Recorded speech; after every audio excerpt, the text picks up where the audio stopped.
Hello everyone and welcome back to another Pauper deck tech. So usually when I go over my Pauper deck techs, I usually pick something that's blue or red or white. I haven't really focused on black or green too much. So this time I'm going to change that completely by doing a green-black dredge deck that's focused around the card Tortured Existence. So Tortured Dredge, as the deck that I've named it as, focuses around using some dredge creatures to fill up our graveyard and some additional sacrifice outlets and other ways to get our stuff into the graveyard, so that way we can use the card Tortured Existence to bring stuff back over and over again just to gain incremental advantages over our opponent and just crush them with overwhelming value. So our namesake card is Tortured Existence, which is a 1-mana black enchantment from Stronghold, I believe.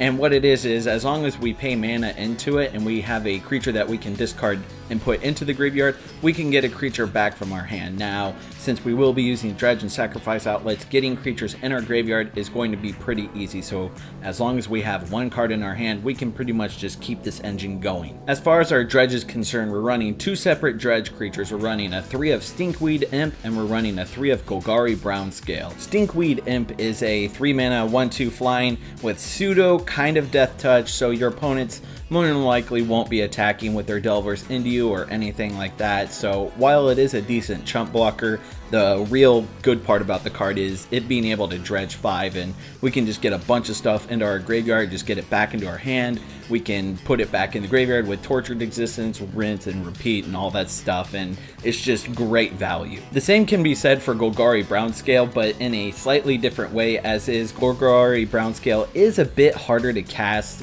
because it does have double green in its casting cost and it only dredges for 2, but it makes up for that by having a 2/3 body on the ground, which isn't bad for 3 mana. And not only that, but if we can get it back to our hand from our graveyard, we get to gain 2 life. So every time we dredge, we gain life, or if we're in a bind, we can use Tortured Existence to pitch something in our hand to get Golgari Brownscale back and gain life that way. So the next set of cards that we're going to be using to help fill up our graveyard are a 4 of Vessel of Nascency and a 4 of Commune with the Gods. So Vessel of Nascency is a turn 1 enchantment that we can just let sit on the board for a little bit until we crack it on turn 2 or turn 3 to mill ourselves and grab an enchantment like another vessel, or mostly we want to be finding Tortured Existence with this card, but if not, we can just go grab another vessel or creatures or lands or whatever. The same can also be said for Commune with the Gods, except it costs a mana more and it is sorcery speed as opposed to being able to crack vessel at any time that we want. But since it can look for an enchantment, we can just grab another Vessel of Nascency to help us dig further, but we want to primarily find Tortured Existence, and both this and the Vessel helps out with that significantly. Our next set of creatures are our sacrifice outlets, and they help get stuff that's on the board. Let's just say that we've had a really stagnant board state and we just need to get stuff in the graveyard to bring back with Tortured Existence. We have some creatures that can do that for us in the form of Carrion Feeder and Bloodthrone Vampire. Carrion Feeder here is a 1-mana 1/1 that can't block. That's pretty bad, but it does have a sacrifice outlet on it that we can just activate at instant speed, so that makes up for it, and the fact that it's also a 1-drop helps make it very playable in our deck. For Bloodthrone Vampire, however, it's 2 mana for a 1/1, so I mean the cost to the power and toughness ratio is pretty bad, but its sacrifice ability on demand helps it buff it by +2/+2, very akin to Nantuko Husk. So while it is slightly worse than Carrion Feeder in some ways, it does excel that other card in other ways. Now we're taking a look at some of the green creatures that we're going to be filling up in our graveyard, and we can use them to get lands for us, or we can use them for madness and other fun things. And the cards that we'll be talking about are Sakura-Tribe Elder, Tilling Treefolk, and Basking Rootwalla. Sakura-Tribe Elder, or Steve as I like to call him, is a 2-mana 1/1. It's not very good, but he has his own sacrifice outlet built in him,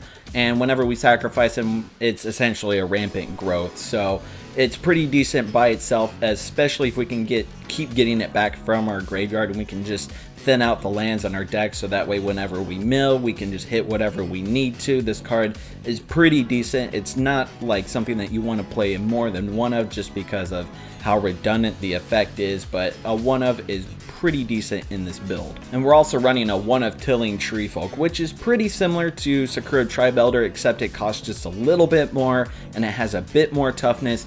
Plus we also get that added benefit of whenever it enters the battlefield, we get to rip 2 lands out of our graveyard and put them back into our hand, which we're going to incidentally keep putting in our graveyard because we're going to be milling ourselves a bunch, and if we can just keep chaining this with Tortured Existence, we can just get pretty much all the lands out of our deck into our hand and just put it on the battlefield, so we won't really have to worry about being able to cast stuff. We're running a 2 of Basking Rootwalla here, so it's another dinky little 1/1 for 1, you know, not that special, but it does have a 0 cost for its madness, and well, Tortured Existence requires that we pitch a card from our hand, so there will be some times where we can just pitch this for free, get a free 1/1 on the board, and get a creature back from our graveyard.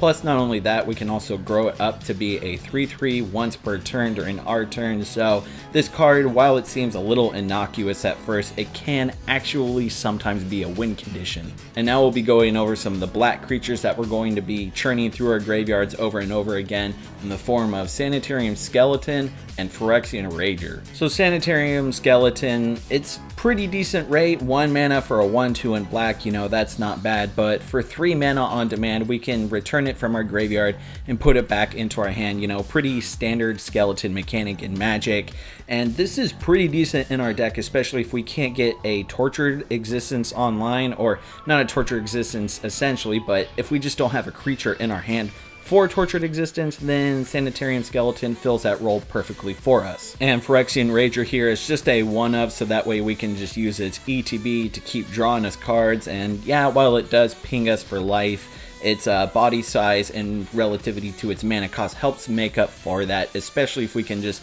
constantly keep churning it through our graveyard to just draw cards and just keep the cycle going, and we have all this mana. Phyrexian Rager fits pretty decently in this deck, but I'm just not comfortable going more than 1 copy of it in the main board. So now we'll be going over the first half of the win cons of the deck, and the first 2 are cards that we're going to be recurring from our graveyard to eventually kill our opponents with, and that is both Crypt Rats and Perilous Myr. So Crypt Rats here, 3 mana, 1/1, that's pretty bad, but whenever we pay X into it, it just deals X damage to each creature and each player. Now note, we do have to spend black mana on this, but we have a bunch of ways of getting swamps back into our battlefield from like the graveyard or whatnot, or we can just search them out of our library. So being able to kill our opponents with Crypt Rats is pretty reasonable. And the same can be said for Perilous Myr, but it also has that added benefit of it being able to shoot small creatures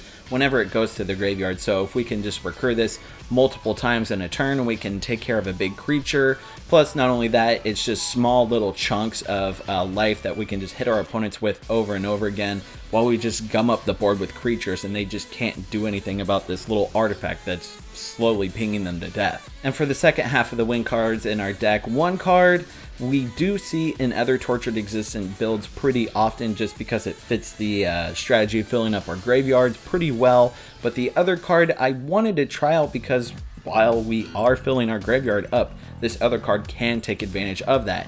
And the 2 cards I'm talking about are both Nimble Mongoose and Gurmag Angler. So Nimble Mongoose here is a fantastic card. It was seen in old Legacy decks just because a 1 mana 3/3 effectively with Shroud is very hard to deal with. It's essentially like Pauper's version of True Name Nemesis, seeing as it has Shroud. I wish it would have Hexproof, but hey, you know what? This card is pretty decent, seeing as how we're definitely going to have Threshold online pretty easily in this deck. We're also running a 2 of Gurmag Angler, and while this doesn't necessarily work well with Nimble Mongoose, because if we delve into playing it like for the 6 amount, more than likely that might just get rid of enough cards in our graveyard to turn Nimble Mongoose off. So this is kind of used as a secondary backup win condition in case they keep killing our creatures or edicting our mongooses or anything like that. We can just slam down a 5/5 and just see if our opponents can get out from under that. Going over our lands, we begin with a 2 of Mortuary Mire. So it enters the battlefield tapped for a black mana that's not very good, but when it ETBs, we get to put a creature from our graveyard back on top of our library. So in case we run out of gas or we just hit a point in our board state where we're not able to Tortured Existence anything because they got rid of it on the board, then Mortuary Mire helps us get like a silver bullet card out of our graveyard, put it back in our library, so we can probably, or not probably, but sometimes get out of a situation that might have gotten out of control. As far as the rest of our lands in the deck are concerned, it's pretty boring stuff. We're running a 4 of Jungle Hollow, a 3 of Evolving Wilds, 7 forests, and 5 swamps. Now we take a look at the sideboard, and I pretty much built the sideboard to fight against both decks that are just much faster than us and decks that are just very heavily focused on control, and they can just pick apart our board state or pick apart our hands, and you know, we need some stuff to be able to bring in against them to be able to fight off, you know, that kind of bullshit. We begin with the 2 of Caustic Caterpillar in here, and I actually found out about this card from my Marin of Clan Toth EDH deck, and if we can just keep recurring this, whether like it's through Tortured Existence or whatever, we can just like keep blowing up our opponent's stuff, especially if they're playing something like Affinity. This helps take care of Myr Enforcers very well. We're also running a 2 of Augur of Skulls, so we can just sacrifice this to rip 2 cards out of our opponent's hand, and yeah, it does have that regenerating ability, but we're not really too focused about that because we want to be able to rip stuff out of our opponent's hand, especially if they're a control deck and they're holding onto removal or counter spells. Augur of Skulls can really help us out in a situation like that. We're also running a 3 of Scattershot Archer just because there's a lot of dinky little flyers in the format, and Scattershot Archer helps out significantly with that, especially if you're facing against somebody that's using a bunch of Fairy Miscreants or Spell Stutter Sprites or anything like that. Scattershot Archer should be able to help you significantly. We're running a 2 of Bojuka Bog because while, yeah, I normally do play Relic of Progenitus whenever I'm playing any sort of graveyard hate, Relic of Progenitus just exiles all cards from all graveyards, whereas Bojuka Bog just nails an opponent's graveyard, and not only that, but it's also a land, so we get that added benefit of it being mana, and so we can just replace Mortuary Mires with Bojuka Bogs whenever we're facing against Reanimator or the Myr. We're also playing a 2 of Gnaw to the Bone because, well, we're filling up our graveyard with a bunch of creatures, and if we're facing against any sort of aggro deck, this card can just pretty much reset our life total if we filled up our graveyard enough, at least 10 creatures, which isn't too hard in this deck, then boom, there's 20 life. And not only that, but it also has flashback. So if we're playing against burn, this card can pretty much, if we cast it once, seals the deal, and if we cast it twice, then it's almost unwinnable for a red deck. And for the last card in our sideboard, we're playing a full playset of Duress, and we bring this in against, well, we can bring this in against a lot of people. We bring it in against Affinity, we bring it in against any sort of control strategies to help bait out counter spells or rip out removal spells or anything like that. We can play it against Bogles and rip out enchantments. There's just so many decks that Duress is really good against that I felt like it was justified in playing a full playset in our sideboard. So what did you all think of the deck? Is it something that you'd play, or is it something that's just complete and total jank? Don't worry, I don't blame you. While this isn't strictly adhering to the archetype of Tortured Existence on other lists online, this differs just a little bit, but it's still pretty similar. I wouldn't blame you if you'd want to play like the